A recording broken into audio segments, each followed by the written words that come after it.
चलो सब लोग बैठ जाओ, चलो बैठो बैठो।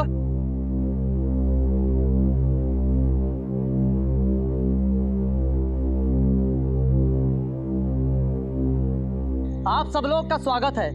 अब कार्यक्रम का आनंद लीजिए।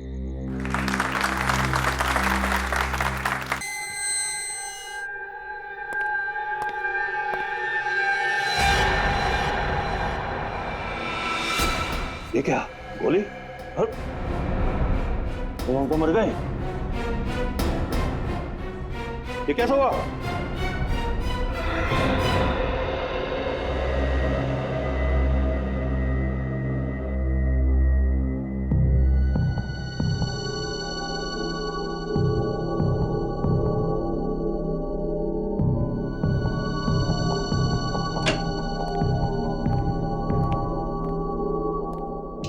मेरी अनमोल चीज कहाँ चली गई? समझ में नहीं आ रहा।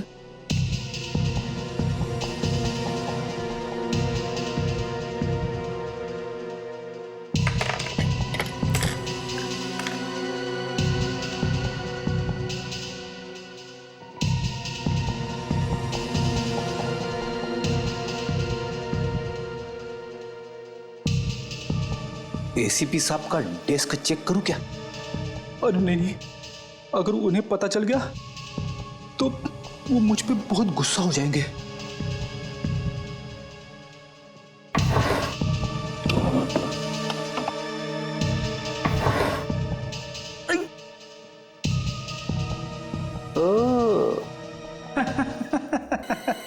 मिल गया मिल गया मिल गया, मेरा अनमोल पेन मिल गया। अब मुझे कवि बनने से कोई नहीं रोक सकता।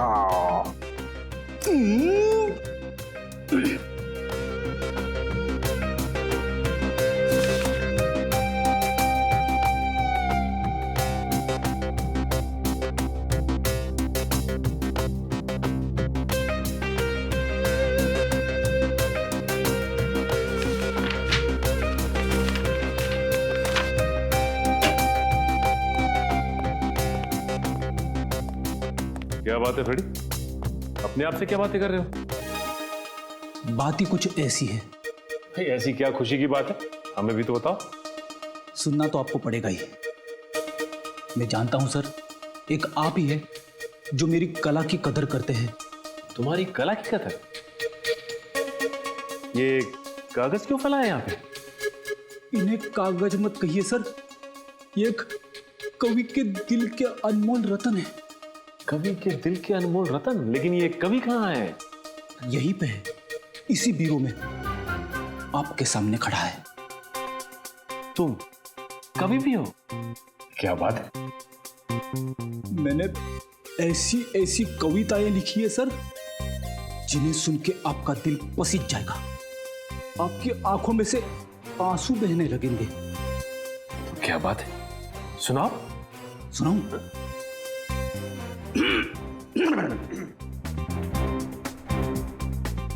हर शाम अपने आंगन में बैठ के जब मैं डूबते सूरज को देखता हूं, हर शाम अपने आंगन में बैठ के जब मैं डूबते सूरज को देखता हूं, तो मेरे दिल में यह ख्याल आता है कि सूरज के साथ साथ पंकज क्यों न चला गया।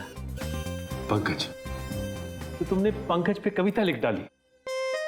बहुत याद आ रही है पंकज की? हाँ सर, पंकज की बहुत याद आ रही है। वैसे मैंने एक और कविता लिखी है। एक और? अभिजीत सर और तारिका के ऊपर। ठीक है, ये भी सुना दो।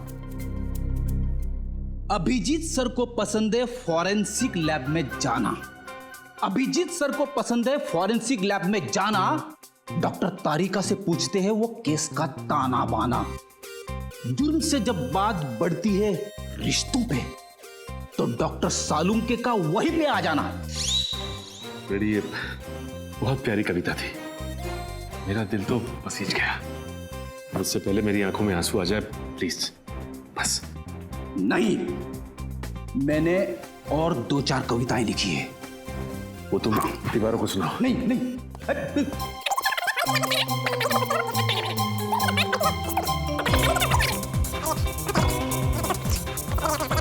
प्लीज फ्रेडी, बस बस प्लीज। थैंक गॉड, सही समय पे फोन आ गया। हेलो, क्या खून? तो खून, वो भी जेल में?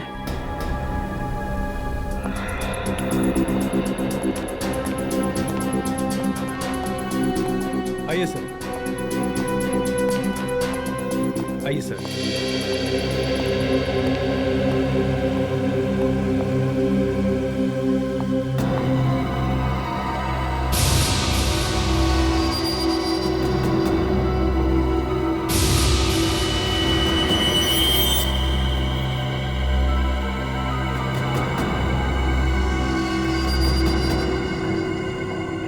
शरीर पे और कहीं भी कोई चोट या जख्म का निशान नहीं है। इसकी मौत गोली लगने की वजह से ही हुई है।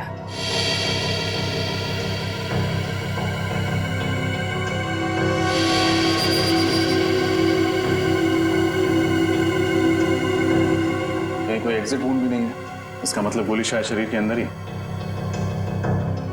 सर, यहाँ पे तो गन नहीं है। इससे एक बात तो तय है, इन दोनों ने एक दूसरे को नहीं मारा, ना इन्होंने आत्महत्या की, नहीं तो गन्स यहीं कहीं होती। जरूर किसी तीसरे आदमी ने इनका खून किया है। जेल में खून? ऐसा कैसे हो सकता है? इन दोनों के साथ तो कोई तीसरा कैदी भी नहीं था। नहीं तो मैं सोच रहा हूँ जेलर साहब, जेल के स्पेशल सेल में कैद 2 कैदी वो मारे जाते हैं। कैसे? किसी ने गोलियां चलने की आवाज भी नहीं सुनी? नहीं सर, फंक्शन में गाना इतना तेज बज रहा था कि ठीक से कुछ भी सुनाई नहीं दे रहा था। गाना जितना भी तेज बज रहा हो, गोली की आवाज को नहीं दबा सकता। सर, शायद गन पर साइलेंसर लगा होगा। मतलब तुम ये तो मान रहे तुम्हारी मौजूदगी में कोई जेल के अंदर गन लेकर आया, वो भी साइलेंसर वाली गन, और इन दोनों को मार दिया? नहीं सर, अंदर तो कोई भी नहीं आया। हम दोनों तो यही पहरा दे रहे थे, है ना? हाँ सर। गोली की आवाज नहीं सुनी, किसी को अंदर आते नहीं देखा। कैसे हो सकता है? कहीं तुम दोनों भी बाहर फंक्शन में गाना सुनने तो नहीं चले गए थे? नहीं नहीं सर, हम दोनों तो यहीं थे। आप जेलर साहब से पूछ लीजिए। ये ठीक कह रहे हैं, ये दोनों यही ड्यूटी कर रहे थे। सर, मैं इन दोनों को फोरेंसिक लैब ले जाती हूँ। विकी और चंदन की लाश की पोजीशन को देख के लगता है कि जिस वक्त गोली चली वो दोनों जमीन पर लेटे हुए थे। शायद दोनों सो रहे होंगे जब इन्हें गोली मारी गई। लग तो ऐसा ही रहा है, लेकिन देखना ये गोली चली कहां से। बड़ी एक बात तो तय है कि इन्होंने आत्महत्या नहीं की, एक दूसरे पर गोली नहीं चलाई। गोली चलाई किसी तीसरे आदमी ने, और जिस वक्त गोली चली इस सेल में इन दोनों के अलावा और कोई भी मौजूद नहीं था। सेल का दरवाजा भी बाहर से बंद था, तो गोली सेल के अंदर से तो चली नहीं, गोली सेल के बाहर से चली, शायद यहां से। एक काम करो, लाश की पोजीशन पर लेट जाओ। आप मुझे कह रहे? हाँ, यहां कोई और तो है नहीं। ठीक है सर, अगर आप कह रहे तो मैं सो जाता हूं।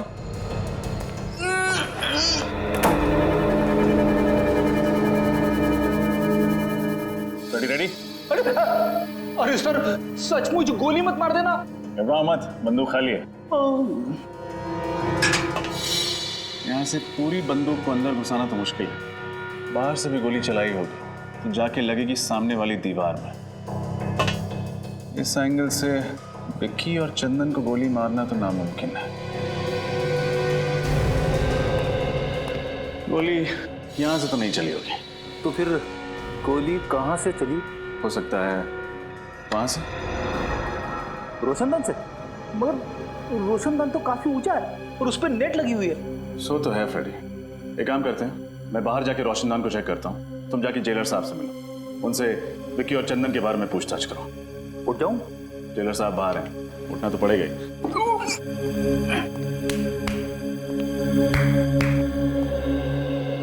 जेलर साहब, ये विकी और चंदन किस जुर्म की सजा काट रहे थे? ये दोनों बैंकों और अमीर लोगों के घरों में घुसकर चोरियां किया करते थे। ऐसे कैदियों को स्पेशल सेल में नहीं रखा जाता ना? ठीक है, ज्यादातर हम लोग ऐसे खूंखार कैदियों को स्पेशल सेल में रखते हैं जिन्होंने खून वगैरह किया। तो फिर आपने उन्हें वहां पे क्यों रखा है?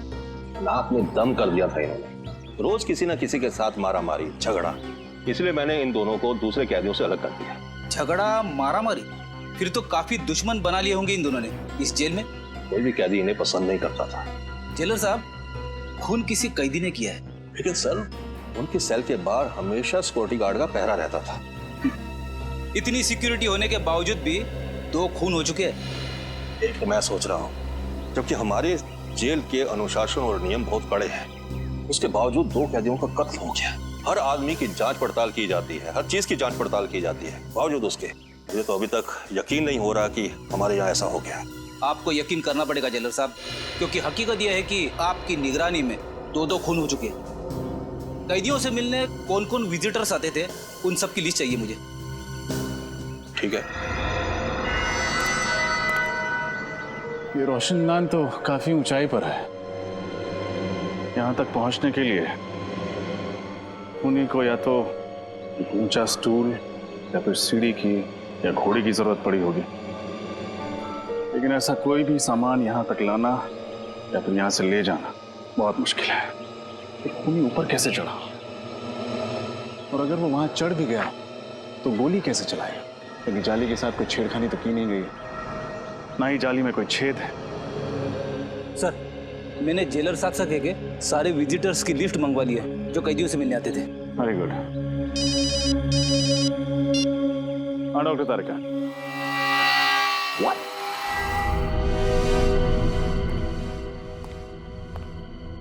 क्या तारिका जी, आपने तो मेरा दिमाग ही घुमा दिया। मैं क्या कर सकती हूँ रजत? मैं वही कह रही हूँ जो सबूत मुझे बता रहे। ये दोनों कैदियों पर 2 अलग अलग एंगल से ही गोलियां चली है। लेकिन अलग अलग एंगल से कैसे? विक्की पर जो गोली चली है वो करीबन 60 डिग्री एंगल से चली है। 60 डिग्री मतलब गोली यहां से चली? हाँ, और चंदन पर जो गोली चली है वो करीब 20 डिग्री एंगल से चली। 20 डिग्री मतलब यहां से? हाँ। तो क्या खूनी ने घुटने पे बैठकर गोली चलाई थी? अब एंगल तो यही दिखा रहा है। हाँ, मेरा दिमाग और भी चक रहा है। आपका कहना है कि गोली सेल के अंदर से चली, लेकिन यहाँ किसी भी तीसरे आदमी के होने की कोई संभावना है ही नहीं। हमने पूरा सेल चेक किया, यहाँ कोई भी खुफिया रास्ता नहीं। सिर्फ एक रास्ता है लोगों के अंदर आने का, और वो है ये दरवाजा। सर, ये किसी अंदर वाले का काम तो नहीं है? हो सकता है। ये लीजिए सर, जो जो इन कैदियों से मिलने आता था उन सारों नामों की लिस्ट। Thank you.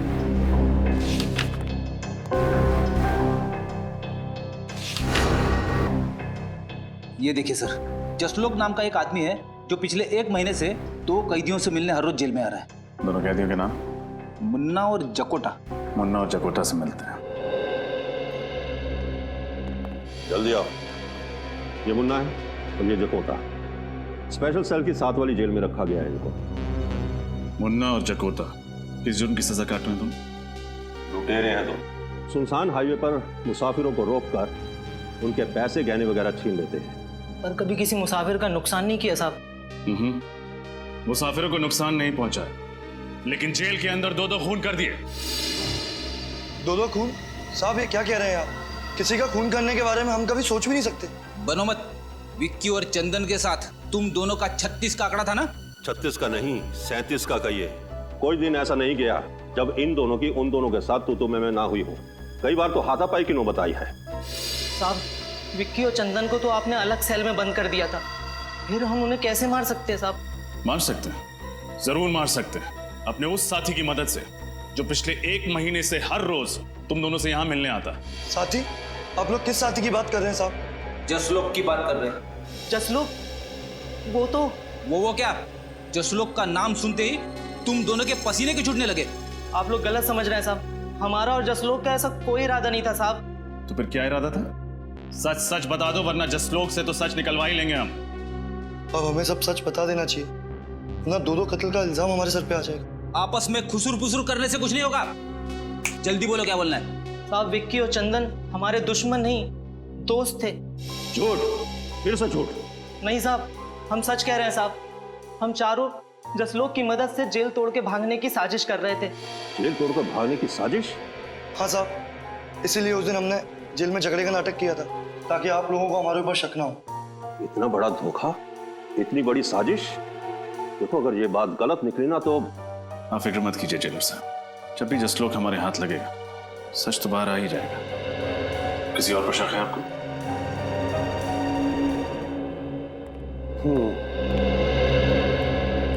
ये अजय और वो सत्तू, इन दोनों की भी बहुत बहसबाजी हुआ करती थी विकी और चंदन के साथ। बहस तो होगी ना साहब, वो दोनों हर वक्त झगड़ा करने का बहाना ढूंढते रहते थे। हाँ हाँ साहब, बिना झगड़ा करे उनका तो खाना ही हजम नहीं होता था। कहीं तुम दोनों का झगड़ा जकोटा और मुन्ना जैसा नकली तो नहीं था? नकली? नहीं साहब, ये क्या कह रहे हैं आप?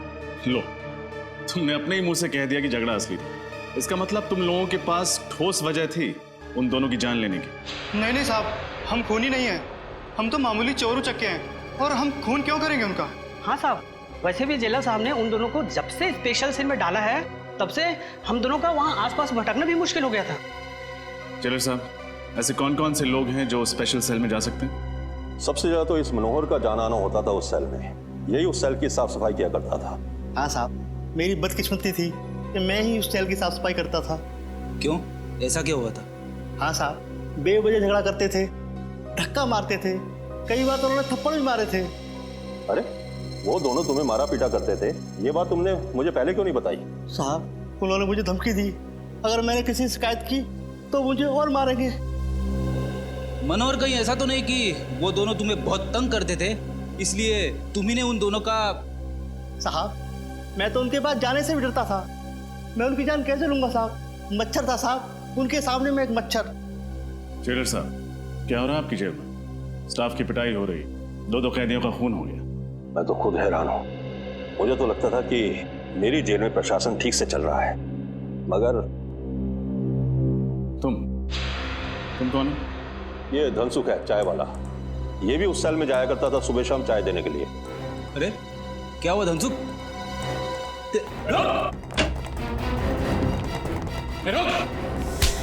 मुझे छोड़ दीजिए साहब, मुझे छोड़ दीजिए। क्यों छोड़ दे? मैंने कुछ नहीं किया। कुछ किया नहीं तो बात क्यों रहा था? मैं डर गया था साहब। बेगुनाह लोग डरते नहीं है, समझे? क्या तुम्हारा भी कोई झगड़ा हुआ था उनके साथ?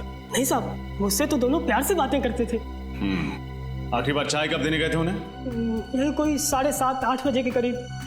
यानी फंक्शन शुरू होने से पहले? हाँ साहब, पर मैं अंदर नहीं गया। क्यों, अंदर क्यों नहीं गए? साहब, मेरी चाय खत्म हो गई थी, इसलिए मैं बाहर से ही वापस आ गया। लेकिन सेल के पास तो गए थे ना, कुछ तो देखा होगा तुमने। क्या उस वक्त दोनों ठीक थे? हाँ साहब, दोनों अच्छे भले थे, आपस में बातें भी कर रहे थे। बातें कर रहे थे? क्या बातें कर रहे थे? कुछ सुना था तुमने? हाँ साहब, याद आया। क्या है? क्या बात है? भाई ये क्या मुसीबत है? मच्छरों ने काट काट कर बेहाल कर दिया है, जीना आराम हो गया है। हाँ?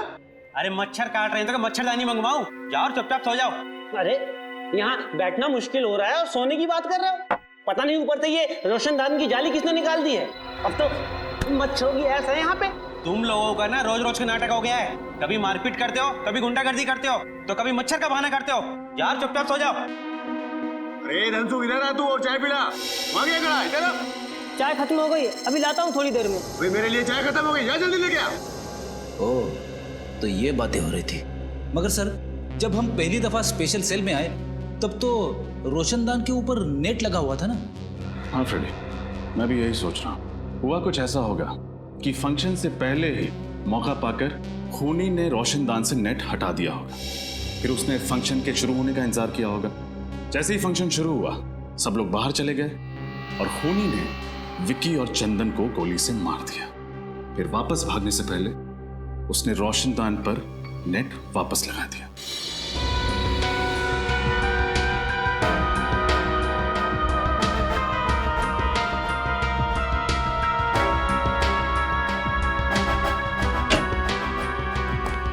सर, ये रहा जसलोक, बड़ी मुश्किल से हाथ लगा है। 9-2-11 होने की फिराक में था। तो आप हैं मिस्टर जसलोक, जो पिछले 1 महीने से हर रोज मुन्ना, जकोटा, विक्की और चंदन से मिलने के लिए जेल में जाते थे? हाँ? क्या बकवास कर रहे हैं सर? एक तो आपका ऑफिसर मुझे जबरदस्ती उठाकर लेकर आया, ऊपर से आप अनाप शनाप बकी जा रहे हैं। अरे जेल में किसी से मिलना गुनाह है क्या?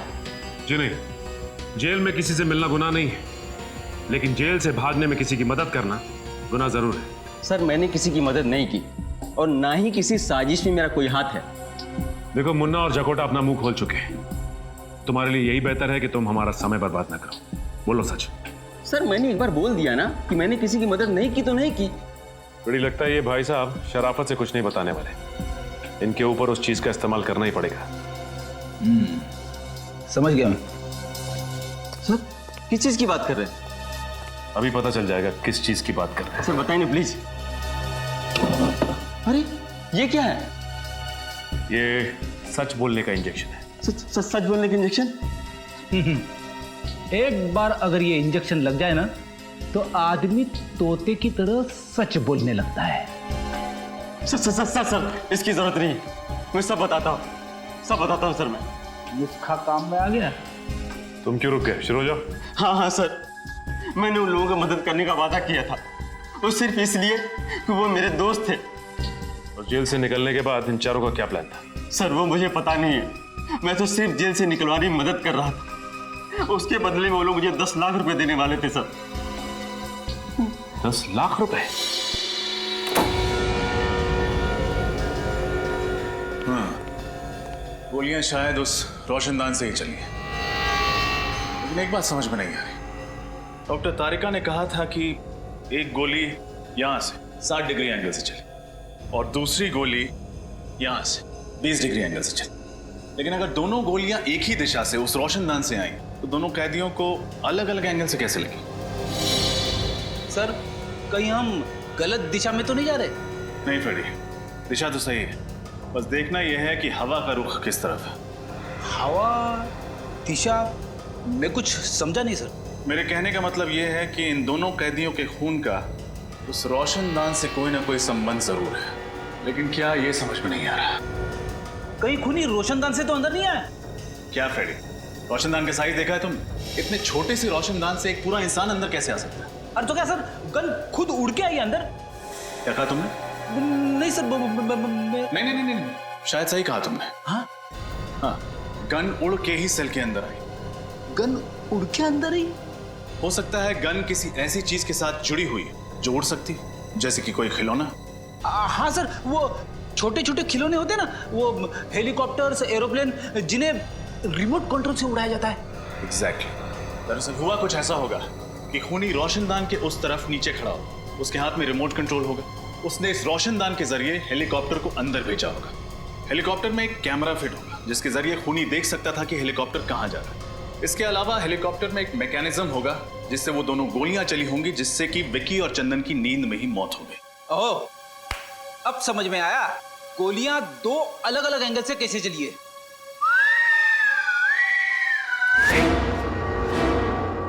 करेक्ट।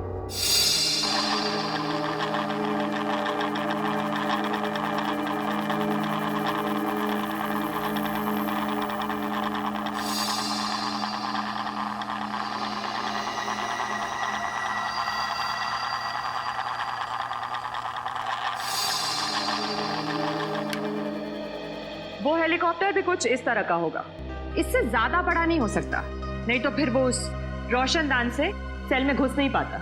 इसका मतलब ये काम किसी अंदर वाले का ही, जिसे ये अच्छी तरह से पता था कि रोशनदान की लंबाई और चौड़ाई कितनी है। हो सकता है ये आदमी कोई जेल का कैदी या फिर जेल का ही कोई आदमी, क्योंकि बाहर का कोई आदमी इतनी प्लानिंग से खून नहीं कर सकता। सर ये मुजरिम भी क्या नए नए तरीके निकालते हैं खून करने के लिए। अगर इतना दिमाग किसी अच्छे काम में लगा दें तो समाज का कितना भला हो सकता है। हाँ ये बात तो है श्रेया, खूनी ने दिमाग तो बहुत लगाया इसमें। रिमोट वाला हेलीकॉप्टर और रिमोट वाली गन। और इस तरह का हेलीकॉप्टर बाजार में तो मिलता नहीं होगा, खूनी ने जरूर किसी खास दुकान या कारीगर से बनवाया होगा। या शहर में जितनी भी इस तरह की दुकानें हैं जहाँ पे कस्टम मेड चीजें बनती हैं, वहाँ पता करते हैं। अच्छा, वैसा हेलीकॉप्टर चाहिए था आपको? हाँ क्यों? मुझे लगा ऐसे हेलीकॉप्टर से तो जवान लोग खेलते हैं। क्या मतलब है तुम्हारा? मैं बुड्ढा दिखता हूँ तुमको? मेरा वो मतलब नहीं था सर। तो फिर क्या मतलब था? मुझे सिर्फ इतना बताओ, तुम्हारे पास इस तरीके का हेलीकॉप्टर है या नहीं? नहीं। अरे तो पहले बताना चाहिए था ना। इतनी देर से टाइम पास कर रहा था क्या? सुबह से कोई मिला नहीं? Excuse me. हाँ जी। आपकी दुकान में रिमोट कंट्रोल से चलने वाला हेलीकॉप्टर मिलता है? नहीं, ऐसा हेलीकॉप्टर तो हमारे दुकान में नहीं मिलता है।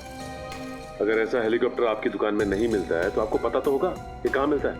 एक काम कीजिए सर, आगे चले जाइए और पूछ लीजिए, उनको शायद पता होगा कहाँ मिलता है। आपको नहीं पता? नहीं।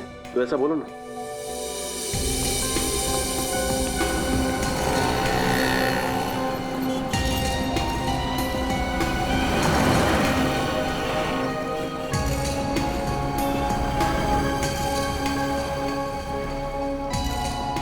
उस तरफ से नहीं मिला। भाई उस तरफ भी कुछ नहीं। क्या फ्रेडी, तुम्हारा चेहरा लाल क्यों? कुछ नहीं सर, कुछ भी नहीं मिला। उधर एक दुकान है, चल के पूछना।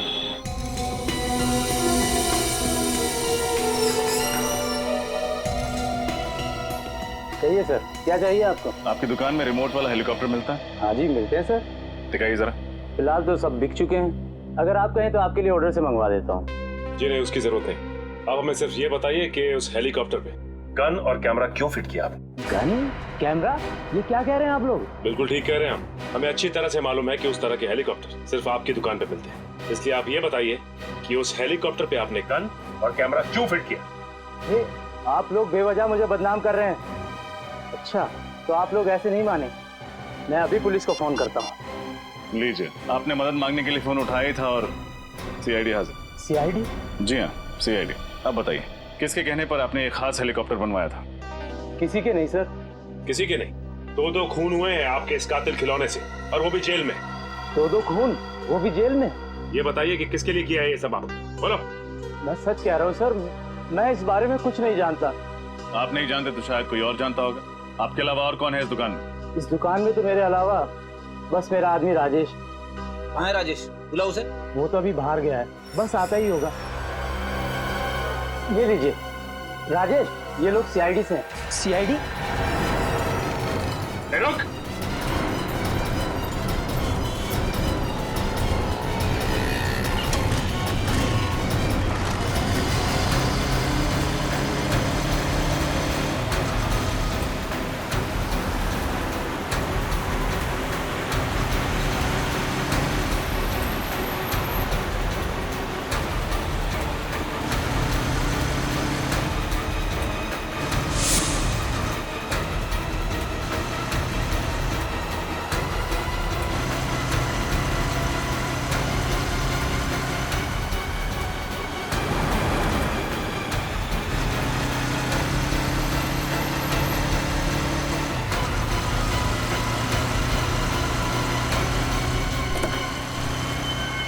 मेरी तो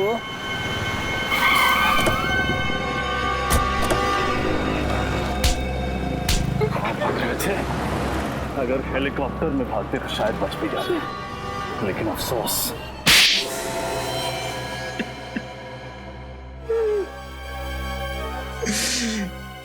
गलती हो गई साहब, मैंने जो कुछ भी किया पैसों के लिए किया। उस आदमी ने मुझे 50,000 रुपए दिए थे हेलीकॉप्टर में गन फिट करने के लिए। पैसों के लालच में तुमने एक खूनी की मदद की? हा? गलती हो गई साहब, दोबारा ऐसी गलती कभी नहीं करूं। जेल से निकलोगे तो दोबारा करोगे ना? किसने पैसे दिए थे? पता नहीं, उसका ना तो नंबर याद है, ना एड्रेस और नहीं नाम। चेहरा याद है उसका? शक्ल थोड़ी थोड़ी याद है उसकी। कम से कम कुछ तो याद आया इसे श्रेया। इससे स्केच बनवा लेते हैं और अपने क्रिमिनल डाटाबेस में चेक करते हैं, हो सकता है ये कोई पुराना अपराधी हो।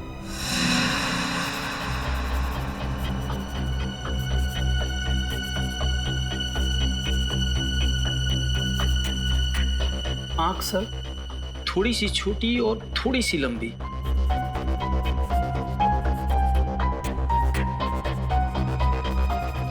ये सही, होठ बिल्कुल सही, ऐसा है। और बाल सर? बाल छोटे छोटे थोड़े से और सुनहले सुनहले कलर का। हाँ सर, स्केच रेडी है।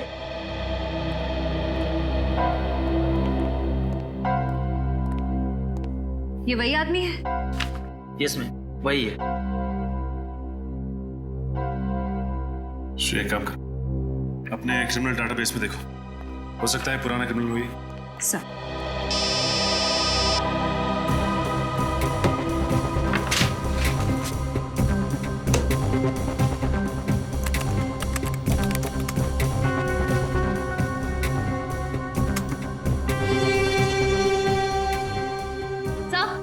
ये जगन नाम का पुराना मुजरिम है सर। ठीक है, मैं बाद में फोन करता हूँ। सर चोरी चकारी के जुर्म में कई बार जेल की चक्की भी पीस चुका है। छोटा मोटा चोरी करने वाला ये खूनी कब से बन गया? सर पिछले 6 महीने से उसी वसंत वज्र जेल में था, जहाँ पर विक्की और चंदन भी थे। इसका मतलब ये तीनों आपस में जरूर मिले होंगे और तीनों का कोई ना कोई कनेक्शन है।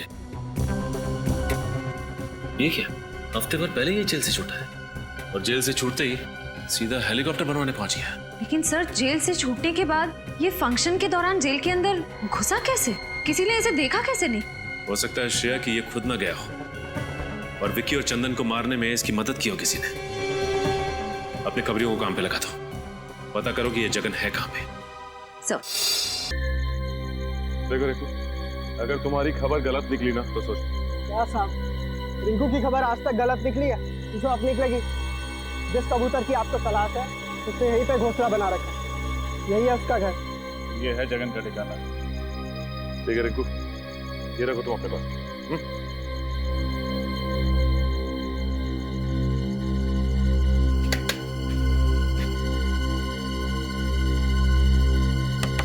कौन है? दूध वाला। इस वक्त? ओए, ये कोई दूध देने का टाइम है क्या? इसका जब मन करता है ना तभी वो दूध देती है। सुबह दूध नहीं दिया तो इसमें मैं क्या कर सकता हूँ? आज तक तो तेरी भैंस सुबह ही दूध देती थी, अबे रात को कब से देने लगी? क्या करें, सीआईडी के आने का कोई वक्त ही नहीं होता। सीआईडी? बोल, क्यों मरवाया तूने विक्की और चंदन को? मेरी कोई दुश्मनी नहीं थी विक्की और चंदन के साथ। अगर तेरी कोई दुश्मनी नहीं थी तो उन्हें मरवाया क्यों तू? पैसों के लिए। किसने दिए थे पैसे? बताओ, किसने दिए थे पैसे तुम्हें ये सब काम करवाने के लिए?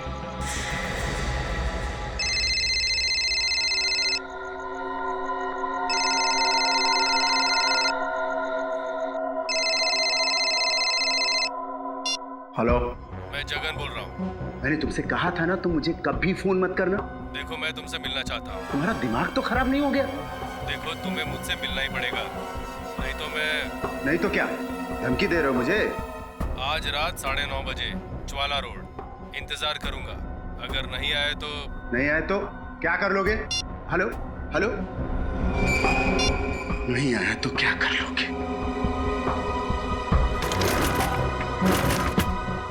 आज तुमसे मिलकर तुम्हारा हिसाब किताब चुकता करना ही पड़ेगा।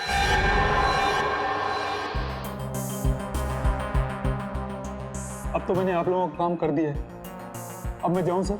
अरे ऐसे कैसे जाने दे? अभी तक तो तुमने इंसाफ का आटा गूंदा है, प्रायश्चित की रोटी तो पकानी अभी बाकी है। इंसाफ का आटा, प्रायश्चित की रोटी? मैं कुछ समझा नहीं सर। तुमने खूनी को हमारे बनाए हुए जाल में तो बुला लिया, लेकिन तुम्हारा काम अभी खत्म नहीं होता है।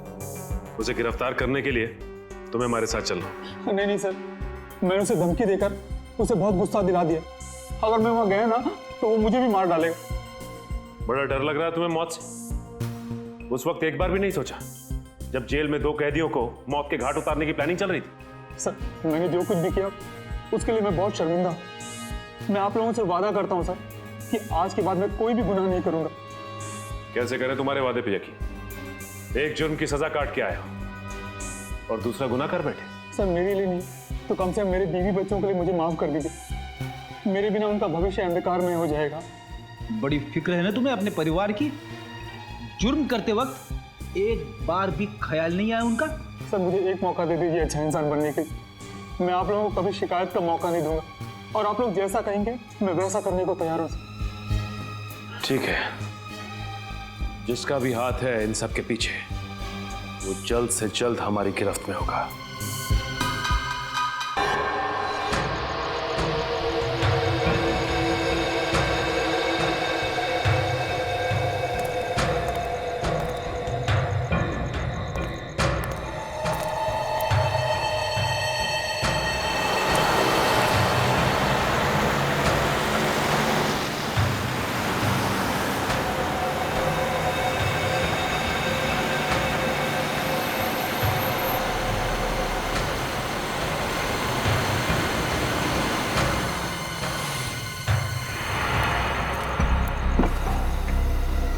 अच्छा हो जो तुम आ गए।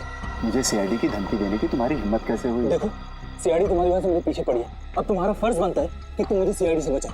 अच्छा, मैंने जो तुमसे काम करवाया उसकी कीमत मैं दे चुका हूँ। और तुम्हें सीआईडी से बचाने का मैंने ठेका नहीं ले रखा। देखो, मुझे फांसी पे नहीं चढ़ना। तुम्हें सीआईडी से बताना ही होगा कि असली गुनहगार तुम हो, समझे ना? अच्छा, मुझे लगता है तू ऐसे नहीं मानेगा। रुक, तेरा तो एक ही इलाज है। नहीं नहीं नहीं नहीं नहीं, इतना बड़ा धोखा। सीआईडी के सामने गोलीबारी अच्छी बात नहीं है।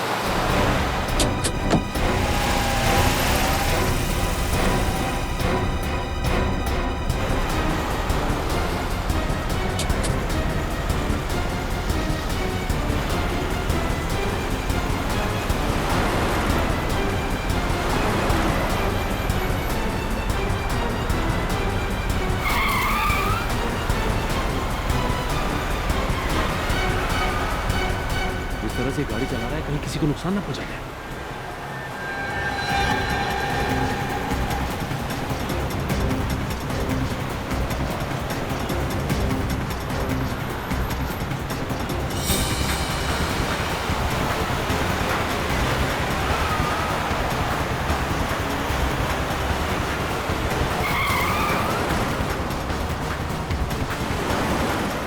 टायर पे गोली मारो।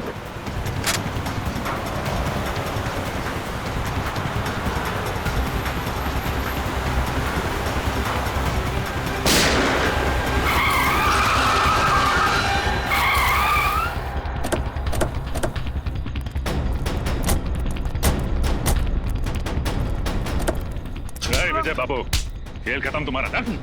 जाने दो मुझे। चल, जाने दे, जाने दे। शर्म आनी चाहिए तुम्हें। कानून की सेवा करते और दो कैदियों का खून कर डाला।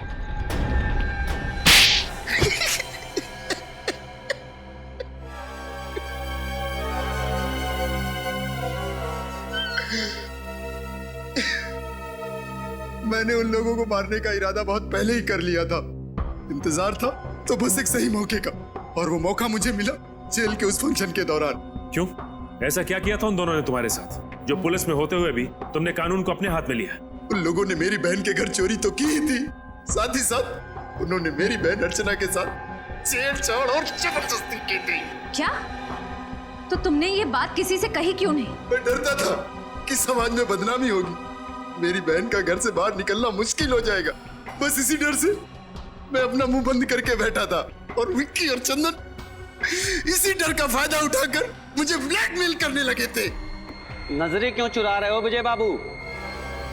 लगता है हमें देखकर विजय बाबू की आंखों में आंसू आ जाते हैं, इसलिए नजरें चुरा लेते हैं। क्यों? पर चंदन, हमें देखकर विजय बाबू को रोना क्यों आता है? क्योंकि शायद इसे अपनी बहन अर्चना की याद आ जाती है। अरे बाप रे, चंदन, चंदन इसे गुस्सा आ रहा है, इसे बहुत तेज गुस्सा आ रहा है। चंदन, चंदन, मुझे डर लग रहा है। चंदन, मेरे हाथ कांप रहा है। ये अगले हफ्ते तक 20,000 रुपए मिल जाने चाहिए हमें, वरना तेरी बहन अर्चना की दुखद कहानी ना बहुत जल्दी पूरे शहर की जुबान पे होगी बेटा, समझा? और आंखें मत घूर, न दिखा। चल काम कर अपना।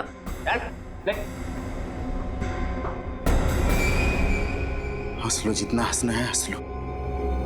वो पल दूर नहीं जब एक बहन पर हुए अत्याचार का बदला एक भाई अपने हाथों से लेगा। अभी बताइए सर, हर पल अपमान का घूंट पीकर जिंदगी गुजारना आसान नहीं है।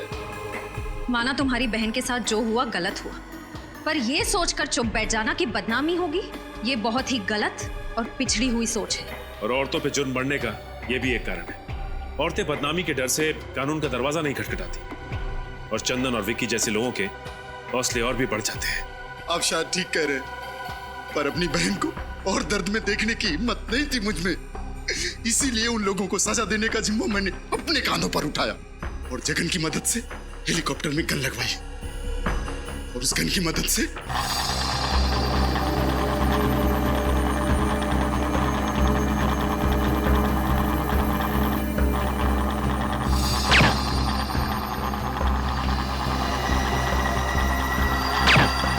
माना कि तुमने जो किया अपनी बहन का बदला लेने के लिए किया, पर अगर बदले की आड़ में हर इंसान जुर्म करने लगे तो समाज में जंगल राज फैलने में देर नहीं लगेगी।